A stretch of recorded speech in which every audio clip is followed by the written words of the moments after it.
Kāpēc lielā ceļa ortoze ir tik efektīva ceļa sāpju ārstēšanā? Tāpēc, ka viņa konstrukcija kardināli atšķirās no citiem produktiem, kas uz doto mirkli tirgū. Pirmām kārtām produktu veido akupresūras elementi, kas apņem celi gan no augšpuses, gan no apakšpuses.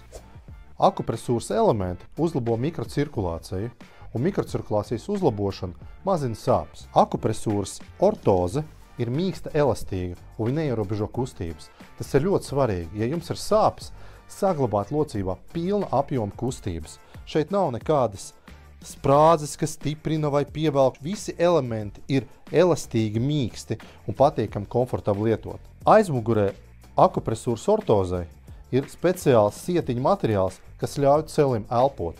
Un liecoties neizveido vaļņus, kas maisīti saliek celi pilnībā. Ortozes vidū ir speciāli atvere pateles kauliņam. Tas ir nepieciešams, lai ortoze stāvētu pareizā veidā un locoties celim, iedarbība būtu vienmērīga visās vietās. Izvēlieties lielo akupresūras ortozi un ārstējiet savus ceļus jau šodien pareizi un efektīvi. Ar jums Dr. Mertens un akupresūras ortozes.